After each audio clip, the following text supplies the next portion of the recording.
Bill Murray discovers he's the elephant man in Larger Than Life. Marissa Tomei and Jenna Rollins change each other's lives in Unhook the Stars. And Leonardo DiCaprio romances Claire Danes in a 90s version of Romeo and Juliet.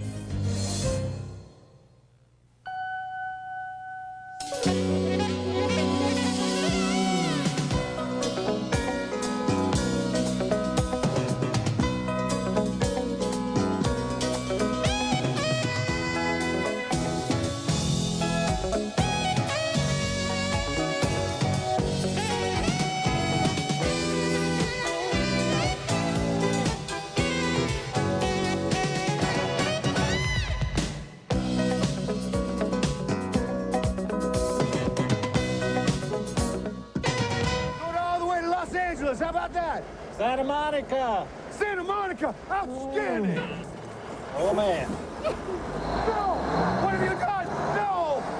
Oh, my gosh, who taught you how to hitchhike? Bill Murray inherits a circus elephant and travels the country trying to unload it in the new comedy Larger Than Life on this week's show. I'm Roger Ebert of the Chicago Sun-Times. And I'm Gene Siskel of the Chicago Tribune. Give Bill Murray credit. Very few stars who make his salary would even read a script like Larger Than Life. You mean I spend the whole movie walking around with and on top of an elephant? Robert Redford, Eddie Murphy, Dustin Hoffman? No way they'd do it. But that's what Bill Murray does in Larger Than Life. You're learning about his rather large inheritance. There is the bulk of your inheritance. Oh, no. Murray plays another one of his smart aleck roles here, a small-time motivational speaker, and once on the road with the pachyderm, he needs the money. He tries to unload it on a San Diego zookeeper played in an offbeat cameo by the always entertaining Janine Garofalo. I'll tell you what, you bring her here, I'll give you $30,000 for her. How about this? You come here and get her, and you give me $36,000.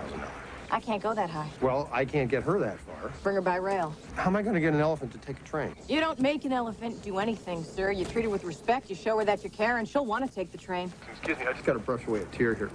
Oddly enough, Larger Than Life works best when the film is human-sized, with Murray effortlessly delivering comic monologues such as this request at a salad bar. How much is your salad bar? $4.95. I mean the entire salad bar. Your lunch crowd is over anyway, right? To go, please. One sight gag that made me laugh for quite a while is this one, involving Murray trying and failing to properly drive a big rig for the first time.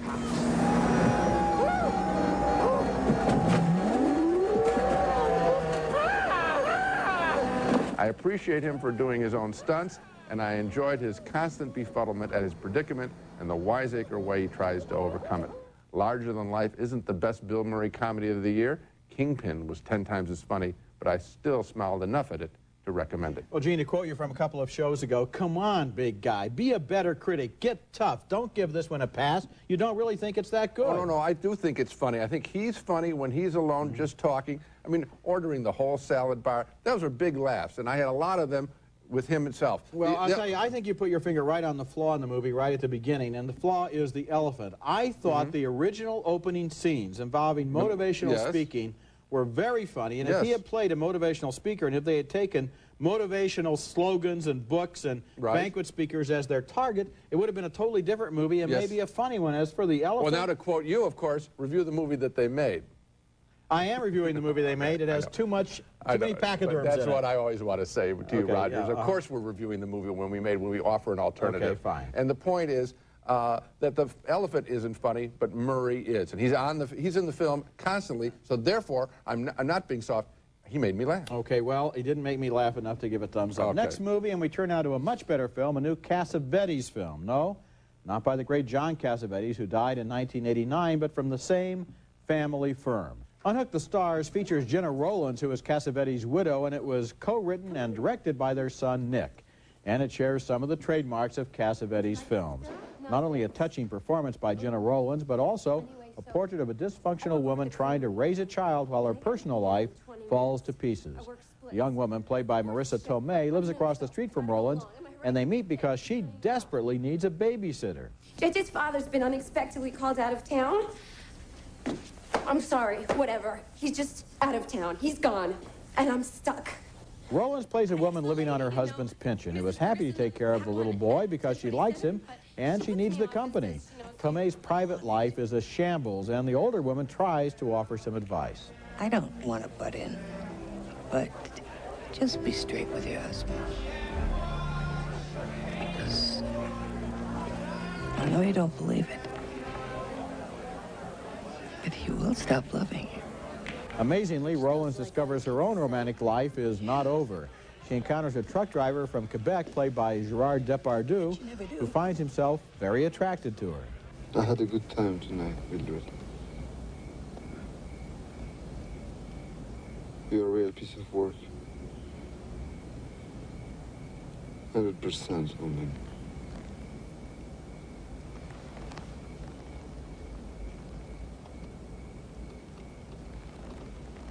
Nick Cassavetes' Unhook the Stars is put together in a more conventional, well-made fashion than his father's films, but it shares the same values. He shows us the daily lives of ordinary people. He lets them talk about what they deeply care about. He shows how people find strength even in the middle of crisis, and all with a lot of passion.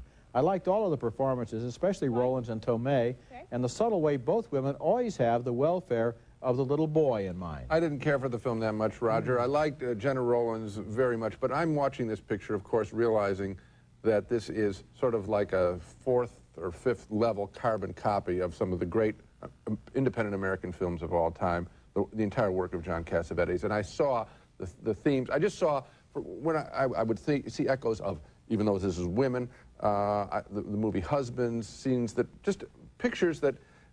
If this movie had been directed by Nick Jones, you would have said, well, it's just a fifth-generation carbon copy of a John Cassavetes film? I would have said yes. No, you wouldn't If it had Jenna Rollins in it, yes, because the echoes are very clear and constant throughout this I think that what this movie has to be looked at is exactly what it is. Of course I did that. And it's not made in the low-budget, 16mm independent venue where Cassavetes made such great work. This is a mainstream film and a very well-made one. Cassavetes worked in 35mm at the end of his career, and this picture I cited... That's irrelevant to my point. You brought it up. I didn't bring it up. The fact is, I have seen these situations handled much better where I felt that the people were really emotionally at risk, whereas they were mining. In the case of Rollins, I can't frequently imagine mining old anyone. territory. I would like to meet another person who likes this film less than Larger Than Life.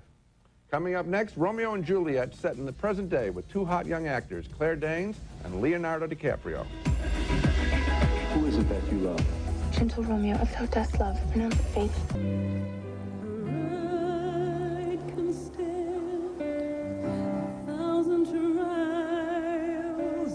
That's Leonardo DiCaprio and Claire Danes as Shakespeare's star-crossed lovers in a visually dazzling contemporary retelling of Romeo and Juliet, a version that I think has as much to say about guns as it does about love.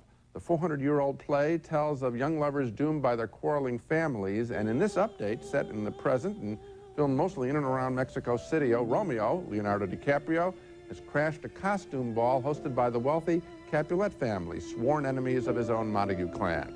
My heart loved till now, forswear its sight, for I never saw true beauty till this night. Her parents intend for her to marry that well-to-do young man, but Juliet will have none of it. Now, by St. Peter's Church and Peter too, he shall not make me there a joyful bride. As for Romeo, he is in deep trouble with the rival Capulet gang for crashing that costume ball. Villain am I none. Therefore, farewell.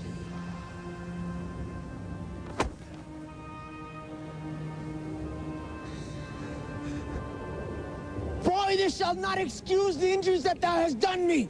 There are three recurring images in the picture: lovers underwater, purified newborns, I think, also giant crucifixes reminding us of the way, the truth, and the light, and also guns, lavishly decorated and polished guns. This version of Romeo and Juliet reminds us of very real threats and very real options to young lovers today. Thumbs up for me. Thumbs way down for me. I think this movie is a complete mess. I knew something was terribly wrong when the balcony scene pays off by them falling into the swimming pool and doing most of the great lines of that scene while treading water. Thought that was a mistake. There were two problems with Shakespeare's language in this film. Well, half of it they shout, half of it they mumble, and none of it do they really comprehend or deliver in an intelligible way. The only actor in the movie who really gets Shakespeare's language across is Pete Postlethwaite, playing Friar Lawrence, or Father Lawrence as he's called here. He knows how to say the language. Claire Danes is a wonderful presence on screen. Leonardo DiCaprio, we've praised many times. Right. These people are not Shakespearean actors, and they don't do even a little bit of what, for example, the cast of Zeffirelli's Romeo and Juliet did in 1968. Roger, you like nothing.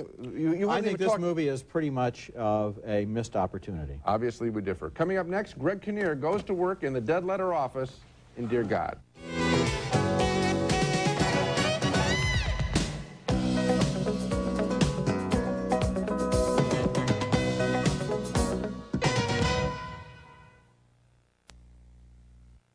Coffee break.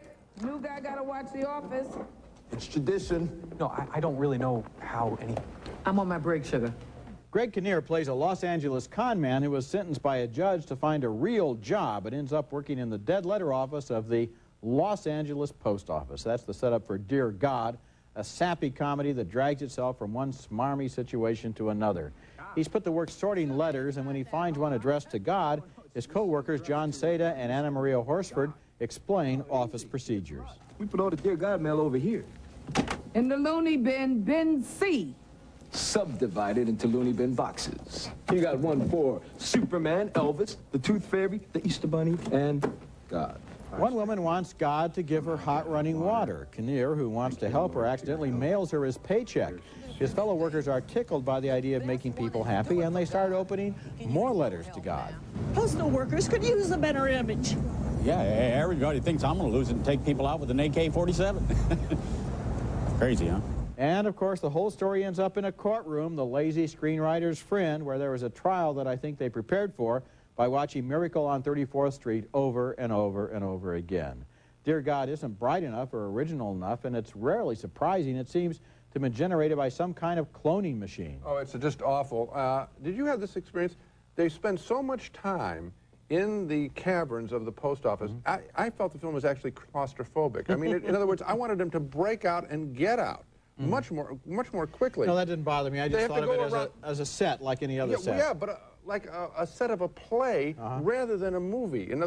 It was so. And then you have the system where each character is going to have their one little scene with him, and it's just tired, deadly boring. You're right. Coming up next, one of the greatest movies ever made. So I guess there's no suspense about where our thumbs are. One of the most personal psychological dramas of all time has been lovingly restored. Alfred Hitchcock's Vertigo is next. Kind of a brand new taste, eh, miss? Sweet, tangy, schwangy might cover it. New tangerine orange from Tropicana Pure Premium. Perfect. Hello, I have your son. Give me $2 million.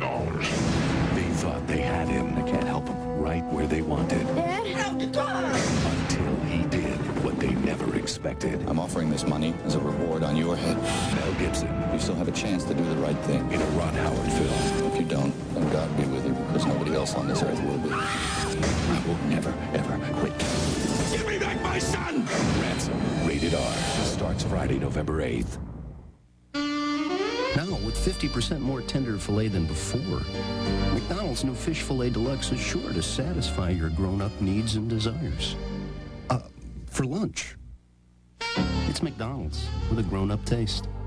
Director Alfred Hitchcock is one of the true masters of the cinema, but because of his hit TV show, he's usually tagged with the qualifier Master of Suspense. Well, he was much more than that, and in no film is this more obvious than Vertigo from 1958, a study of obsessive fear and longing, with James Stewart playing a detective who has a fear of heights. Here's the famous way we're introduced to his phobia in a chase over the rooftops of San Francisco.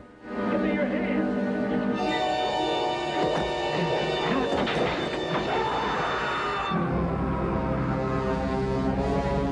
Racked by guilt and fear and unable to perform his police duties, Stewart is soon hired by an old friend to shadow the man's possibly suicidal wife, played by Kim Novak.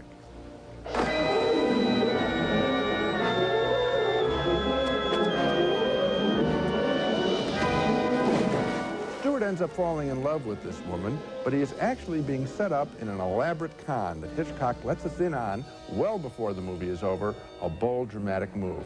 Unaware of being tricked as part of a murder cover-up, Stewart becomes unglued during the trip the lovers take to an old mission church.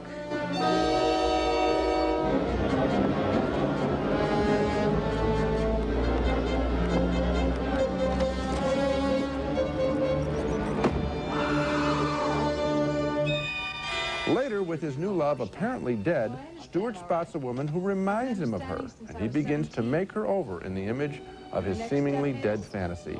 Tim Novak, of course, plays both roles.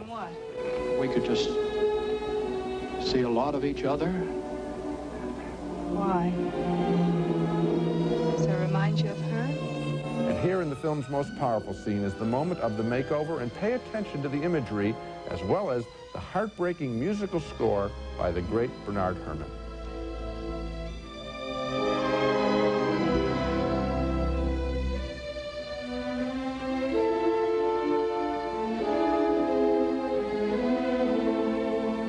The print of Vertigo, like so many films of the 1950s, was in terrible shape, and it's been restored by the team of Robert Harris and James C. Katz, who, separately or together, have worked similar wonders with Spartacus and Lawrence of Arabia and My Fair Lady.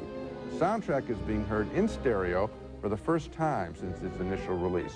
If you haven't seen Vertigo from the master Alfred Hitchcock in a theater, I envy your first time. It's a wonderful film. And you know, what's so poignant about that last scene that you showed is that she, and I'm not giving anything away because you said it's the same woman, she loves him for himself enough to pretend to be this other woman. He loves this fantasy woman more than the flesh and blood woman in front of him. And as the two of them come together, there's so much poignancy and so much irony and so much passion going on in that room. It's one of the greatest erotic and passionate scenes ever put on film. Well, let's get even more specific. It can stand for a lot of marital relationships. Yes, I mean, let's nail it right down. Yes, and I think we really ought to credit the writers of the film as well. When we come back, we've got more thumbs on our two new segments, the Revolving Thumb and the Viewer's Thumb. What's going on down there? The film everyone's been looking for is now on video. All right, men, let's move, move, move! It's full of incredible thrills. To infinity and beyond! Non-stop action. This is no time to panic. This is a perfect time to panic! And everyone's favorite characters. I am Buzz Lightyear. Hello? We're here! It's the one video you've just got to own. If you don't have one, get one! Disney's award-winning Toy Story. Now on video for you to own. The Century Plaza, offering the finest in luxury service in Southern California style, adjacent to Beverly Hills on LA's fashionable West Side. The Century Plaza Hotel and Tower, a Westin hotel.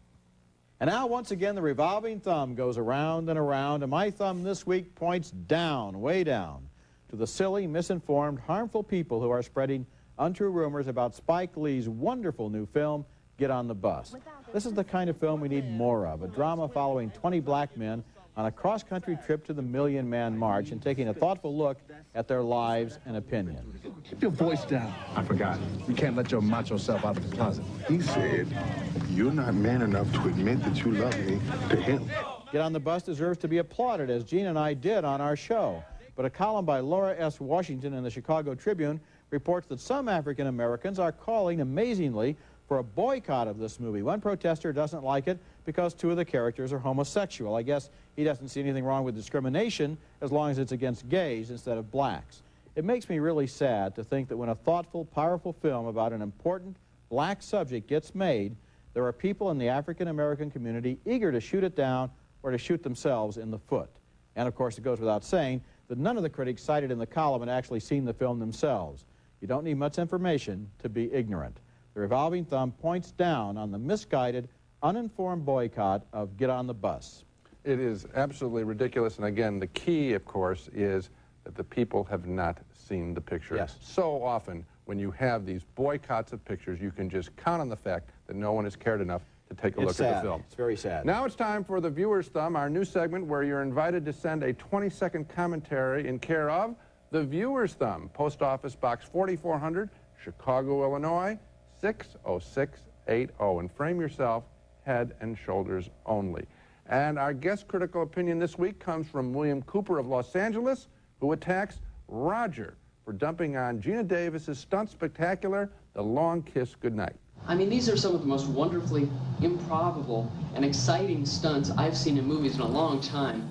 And after a while, you simply have to give in to the sheer pleasure of the film. And given the fact that you gave a thumbs-up review to the disastrous Cutthroat Island, Rennie Harlin's previous film, this seriously undermines your position on The Long Kiss Goodnight, and I think the film definitely deserves a second look from you, Roger. That was exactly how I saw the film. I did surrender to its over-the-top quality, and I think what we saw here was the visceral reaction of a moviegoer, like me, who got his money's worth out of a real movie and appreciated the extraordinary efforts from Gina Davis and her director husband, Rennie Harlan. It's hard to think of a movie that tries harder to please than The Long Kiss Goodnight. Oh, I can think of one, and the name of it is Cutthroat Island. Now.